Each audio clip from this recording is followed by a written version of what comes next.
Good evening. This is Qtv News. I am Maria Masani and thanks for joining us. First, the main local, international and sports news headlines. On his Meet the People tour, President Barrow held meetings in Jara Japine and Jara Somar, where communities made now familiar place for electricity and other basic amenities. The government and the International Office for Migration, IOM, have launched new national policy on migration, which they say heralds a new dawn in fight against irregular migration and abuses against migrants. As the Hamatan season arrives, the Chief Fire Officer issues a warning to people to be cautious to prevent fires that could be made worse by strong winds. After apparently operating for 10 years without a strategic plan, the University of the Gambia has taken steps to address this. In international news, a Turkish journalist, a strong opponent of the government, has been handed a 27-year prison sentence. France fast-tracks citizenship for immigrants working on the front line of the fight against coronavirus. In sports news, in football, we hear about the man who broke the record that would never be broken and about the man whose record he broke. Now the local news in detail.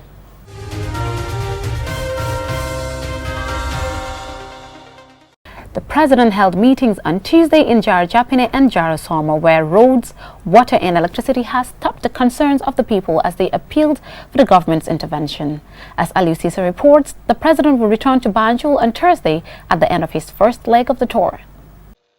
At the Jara Japine meeting, the people of Jara Central informed the president of the need for a health center for the people of Kabadan region, an ambulance for Japine Health Center, a women's garden and good roads, including from Japine through Madina Sasita Toranka to Madina Fulakunda and other communities to Boiba Mandinka.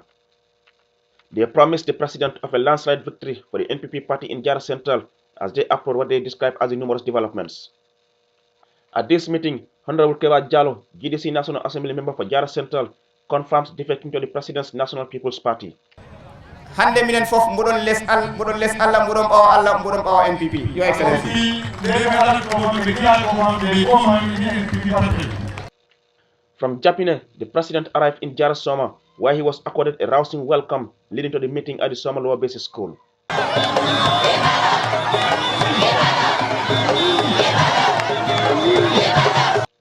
Just as at Japine, the people of Jara West took turns to welcome the president to their region as they pleaded for revitalization of their rice fields and appealed for good road networks and farm implements. At both meetings, President Barrow told the people of Jara Central and West that his government was elected to effect positive change, adding he is focused on that mission. He assured them of his commitment and readiness to help address their concerns, but he was quick to stress the need for unity and oneness as he cannot do alone. Ndemanke mola jawdi do ko don wala naati do ko don ande wala kala fana do ko men ke nga fini ko don ke folo ko men be nyaata wala siata woti mbe kudol kene la men siata nyilti. People claiming to be GDC supporters led by Alkali Salah, GDC candidate in the 2017 parliamentary election in Jara West, also announced defecting to NPP. Sidi Keita, Minister of Trade, who is a native of Jara region, calls on Gambians to remain united behind the president for the development of the country for the benefit of all. Judging by what he views as unprecedented developments in the last 4 years, Minister Keita is hopeful for the future of the country. Nyimma sakunda inata dokuwal Gambia wodi Gambia ding mbenya nante usitala nga kafama. The president will return to Banjul on Thursday afternoon after his last meeting in Mandawar, Kiang West on his first leg of the tour. The supporters of the president and his NPP party plan to give the president and his delegation a big welcome. Sidin Jai, a staunch supporter of President Barrow, explains. Line-up is that thousands of Gambians, young people, men and women will line up at Kalaji and also Mandinaba and Abuko and as well as the Denton Bridge, because what we want is Gambian to come out in their numbers and so motions of gratitude and appreciation to His Excellency the President. The president has been touring rural Gambia to dialogue with Gambians to know their concerns and assess the impact of government's policies and programs on their lives. Gambians have been using the tour to raise concerns, among which are roads, water, electricity, and improved health service delivery, among others. The second leg of the tour will resume next Monday in the Fuani region and Greater Banjul area.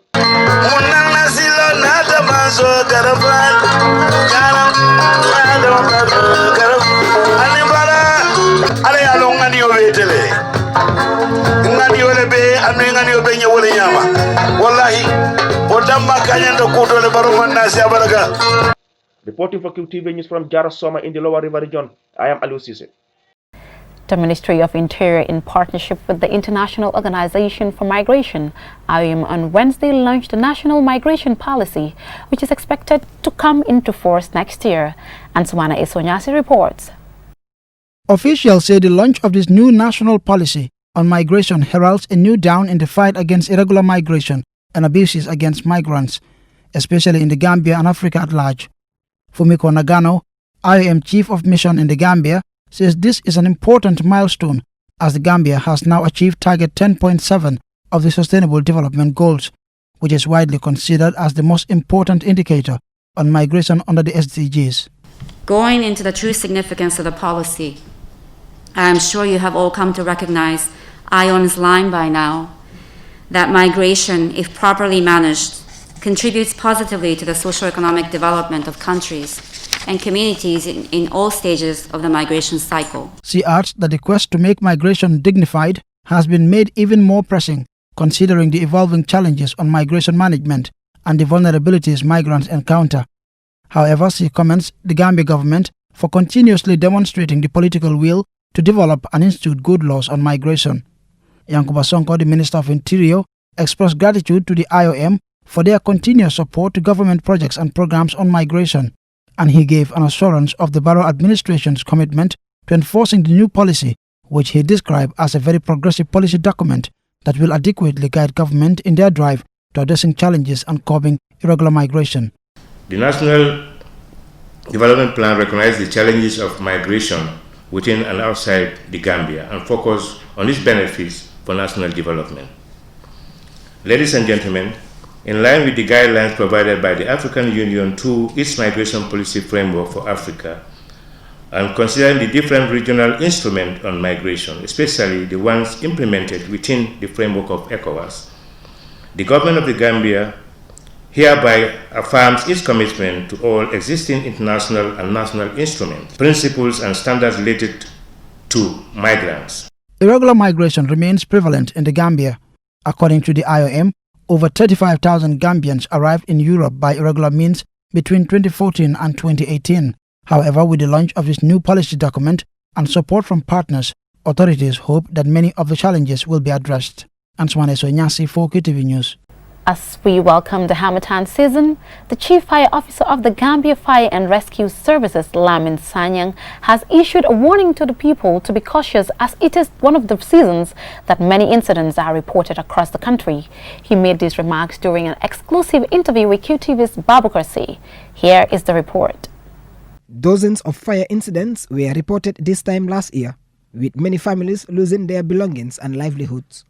Many blame issues such as electrical short circuit, intermittent electricity supply by NAWEC, faulty electrical poles or meters.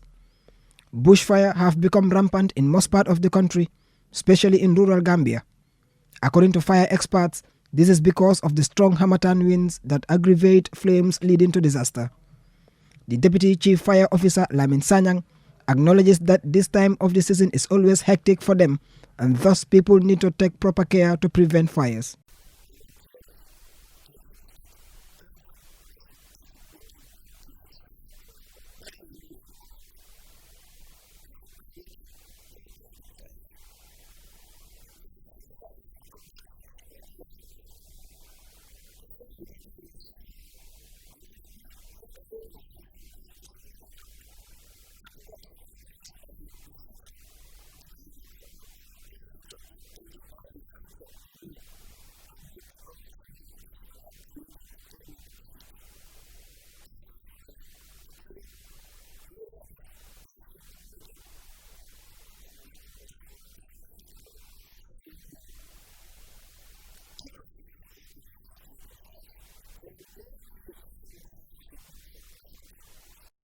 On the readiness of the firefighters to combat fires, the Deputy Fire Service Boss says they are always ready and on standby.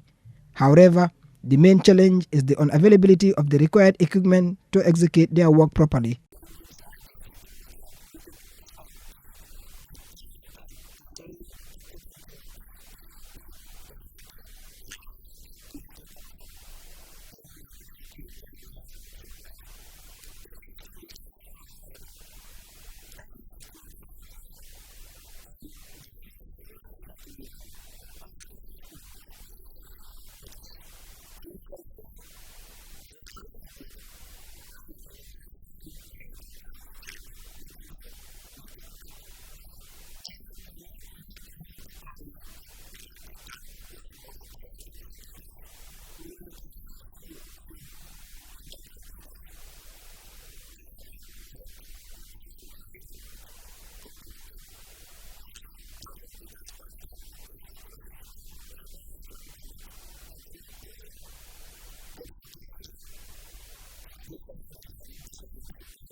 Sanyang called on the public to support them in making their work easier by challenging their perception that fire officers go to fire scenes without water or half tanks.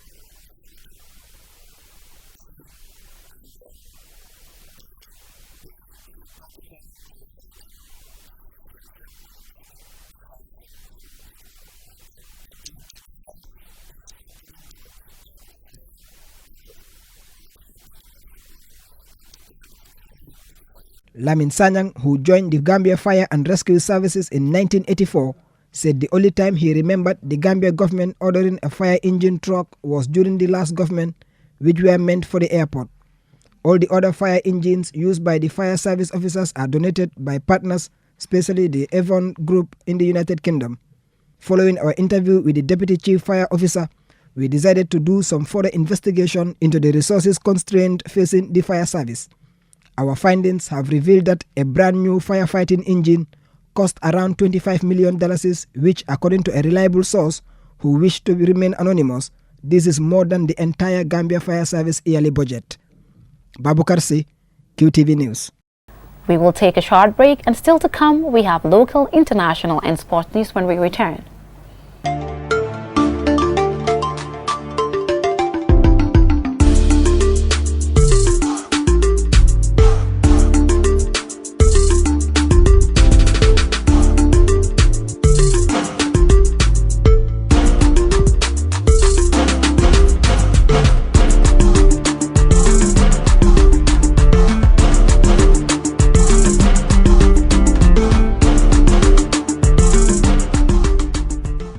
Welcome back in local news.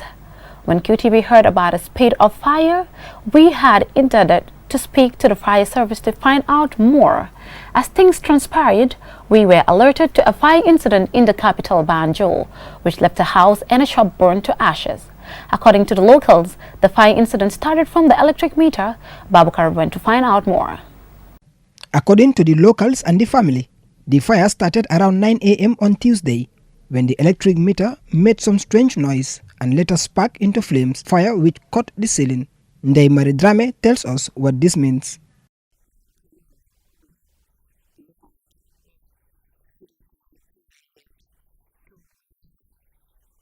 We have lost everything, including the fridges. Television set, the chairs, nothing was spared by the fire. But we thank God that no life was lost. The fire started on the electric meter when my daughter was cleaning the room and I was having my bath.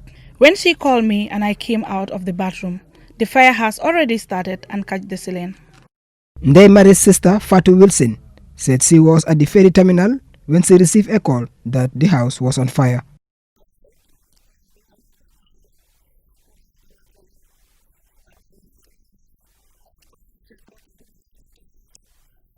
We leave everything in the hands of God. If anyone can assist us, we will be grateful. As you can see, nothing could be recovered from the fire. Even the items I sell are all gone. The shop is also burned down. When the owner came to try and help, because he was also called and told his shop has caught fire. One institution that everyone turns to in situations like this are the fire and rescue services, and as expected, they turn up after neighbors summoned them. Unfortunately, they arrived late and the neighbors turned their anger on them, with some youths almost attacking the firefighters. The public relations officer of the Gambia Fire and Rescue Service, Pate Jiba, who accompanied us to the scene, has this to say.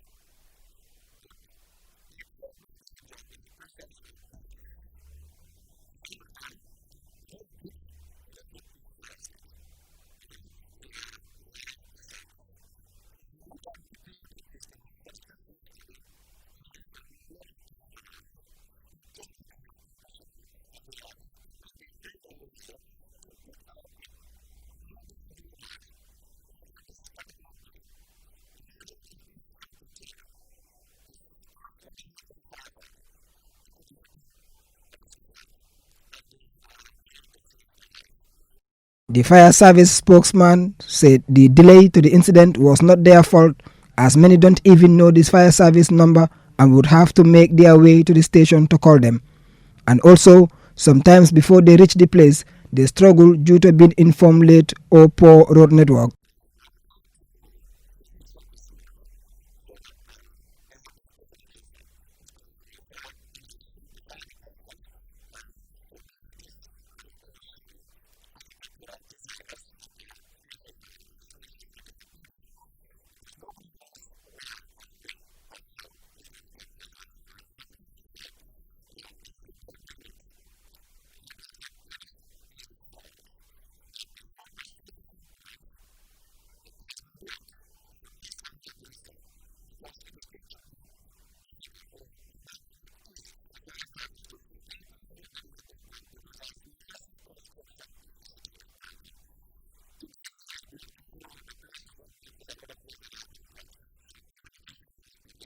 Regarding the attack on the fire service personnel, Piero Jiba said a suspect has been identified and the matter reported to the police with the evidence, and they are hopeful that the police will follow up. The Sanyankunda family are begging for support in cash or kind to help them survive this terrible fire incident that has consumed everything in the house and left them in despair. The Gambia Fire and Rescue Services are urging all citizens to call 118 for any emergency. Babu Karsi, QTV News. A day-long workshop to validate the University of the Gambia's draft strategic plan for 2021 to 2025 was held today at the UTG premises in Kanifing. As Jana Basonko reports, the university has been operating for a decade without a strategic plan. The validation workshop brought together lecturers, student leaders, UTG Governing Council members, amongst other stakeholders, to evaluate the UTG's draft strategic plan 2021-2025. The strategy is built on 8 thematic pillars, including ICT and digital transformation, research and innovation, teaching and learning, amongst others.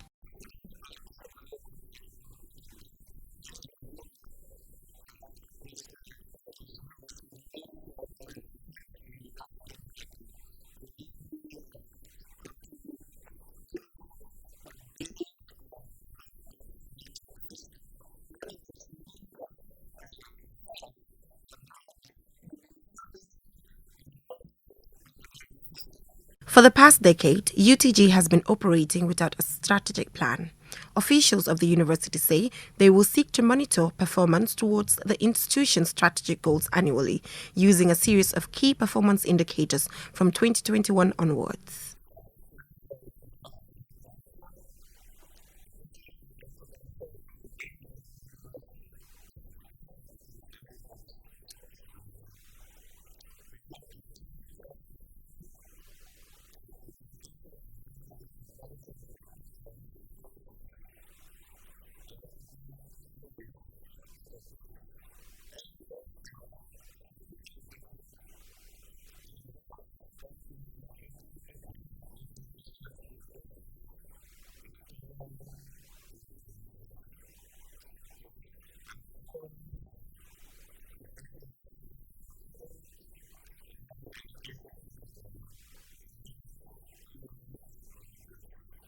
Among the goals of the strategic plan is to make the University of the Gambia an internationally recognized center for undergraduate and postgraduate education in terms of program delivery to attract intellectually ambitious students.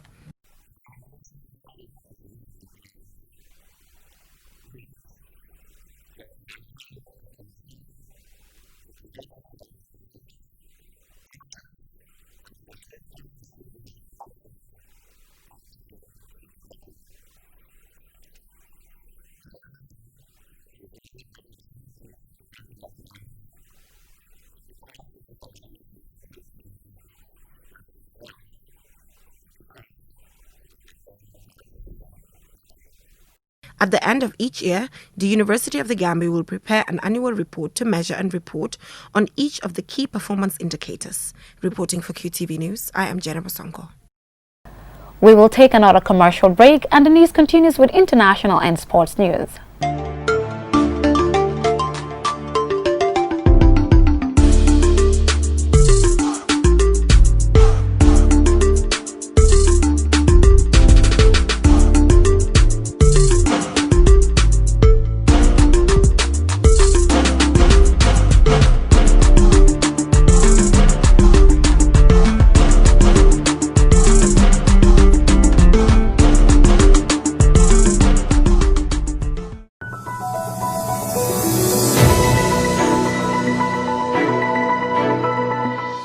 Welcome back. If you're just tuning in, this is QTV News. In international news, a prominent Turkish journalist has been given a 27-year jail sentence in absentia by an Istanbul court after he was charged with terrorism and espionage that his legal team have described as politically motivated. Can Dündar, currently in exile in Germany, was sentenced to 18 years and 9 months for securing confidential information for espionage and a further 8 years and 9 months for aiding followers of the US-based cleric Fethullah Gulen, whom Ankara blames for masterminding Turkey's 2016 failed coup. Dündar's lawyers refused to attend the final hearing on Wednesday, saying in a written statement beforehand that we do not want to be part of a practice to legitimize a previously decided political verdict. They will appeal the verdict. Dündar edited Turkey's opposition Cumhuriyet newspaper before fleeing to Germany in 2016 amid Ankara's crackdown on journalists in the wake of the failed coup. Dündar was first arrested in 2015 and sentenced to 5 years in prison for breaking news of the alleged transfer of weapons to Syrian fighters across Turkey's southern border on trucks operated by the Turkish intelligence services. The report is said to have infuriated Erdogan, who said at the time that the trucks were carrying aid to Syria and vowed that Cumhuriyet would pay a high price for publishing the story. Dündar was later released pending appeal, but he was again sentenced to nearly 6 years in May 2016 for obtaining and disclosing classified documents related to the security of the state. The Supreme Court reversed the conviction in 2018, but an Istanbul court restarted their trial in May that year. While in exile in Germany, he was given 15 days to return to Turkey, but he refused. The court thereafter declared him a fugitive and ordered the seizure of his assets and bank accounts in Turkey. The authorities also requested his extradition from Germany.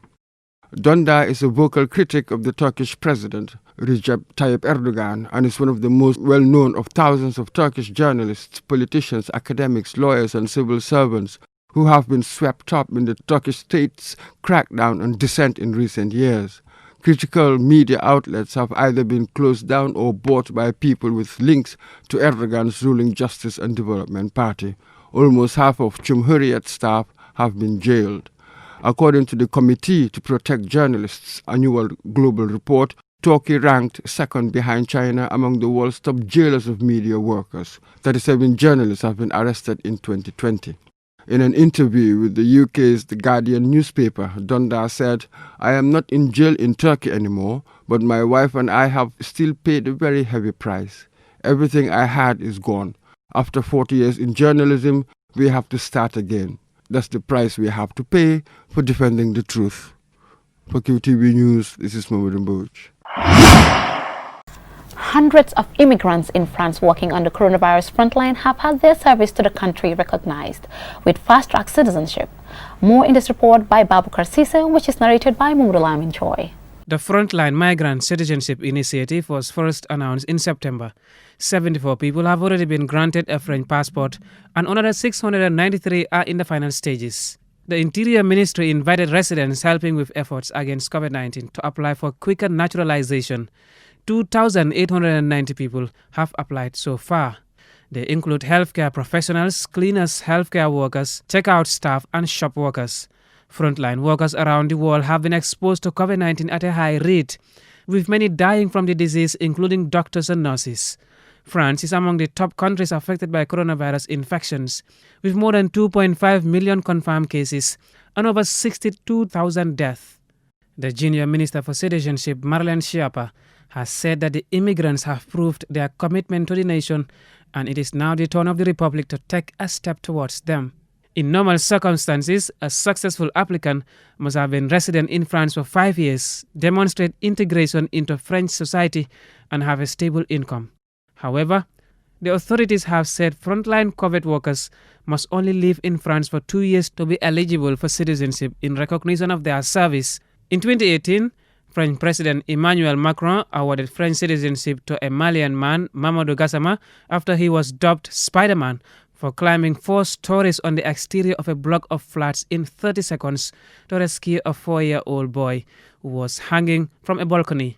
In 2017, former French President François Hollande gave citizenship to 28 Africans who fought for France in World War II and other conflicts. The veterans, many from Senegal, received their new credentials of citizenship at the Élysée Palace in Paris. There were 6.5 million immigrants living in France in 2018, including a significant number from former colonies in North and West Africa. But becoming a citizen in France can be a tough and slow process. Mahmoud Lamin, Qtv News.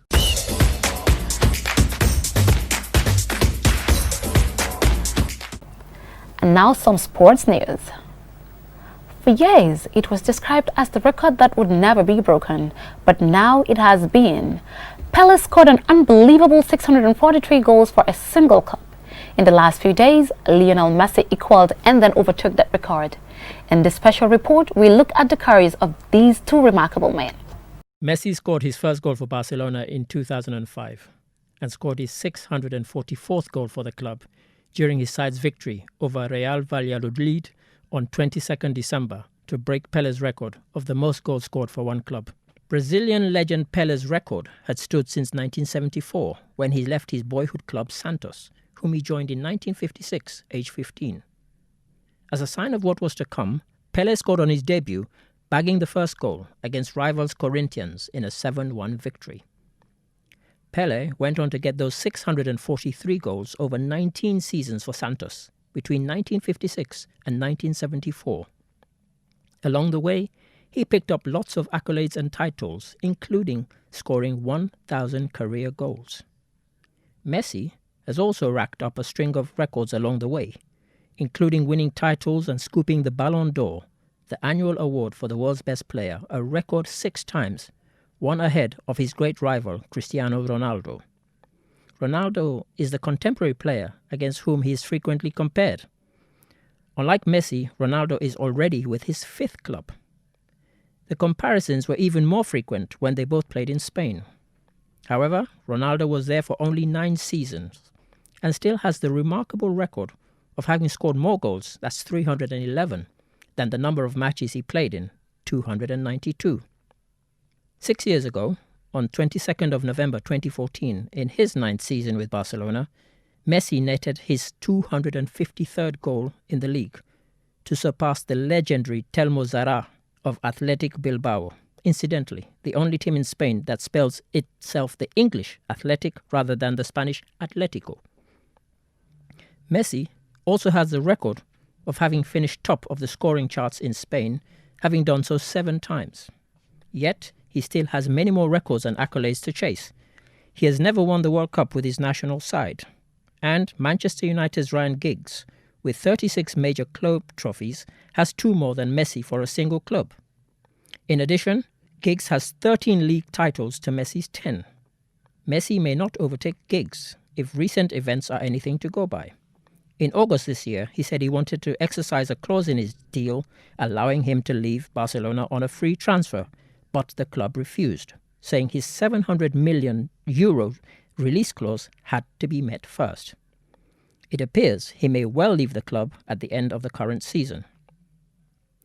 Former England player turned pundit Gary Lineker, who considers Messi the greatest player of all time, and who also briefly played for Barcelona, tweeted today, "To beat Messi's record of 644 goals, someone would have to score an average of 43 goals a season for 15 years for one club.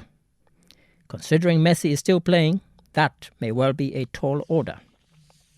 One record held by Pele, unlikely to be equalled or surpassed by Messi, is the 3 World Cup wins Pele has to his name from 1958, 1962 and 1970.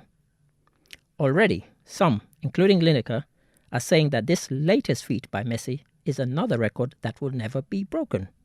But we've heard that before somewhere, haven't we? For now, Pele has passed on the one-club goal-scoring crown to Messi. For QTV News, this is Ade Darami. Before we end this bulletin, let's take a quick look at our main stories. On his Meet the People tour, President Barrow held meetings in Jara Japini and Jara Soma, where communities made now familiar place for electricity and other basic amenities. The government and the International Office for Migration, IOM, has launched new national policy on migration, which they say heralds a new dawn in fight against irregular migration abuses against migrants. As the Harmattan season arrives, the Chief Fire Officer has issued a warning to people to be cautious to prevent fires that could be made worse by strong winds. After apparently operating for 10 years without a strategic plan, the University of the Gambia has taken steps to address this. In international news, a Turkish journalist and strong opponent to the government has been handed a 27-year prison sentence. France has fast-tracked citizenship for immigrants working on the front line of the fight against the coronavirus. In sports news, in football, we heard about the man who broke the record that would never be broken and about the man whose record he broke. That's all we have for you in this edition of the QTV News. Do join us at 10 p.m. for another edition. Thanks for watching. Bye-bye.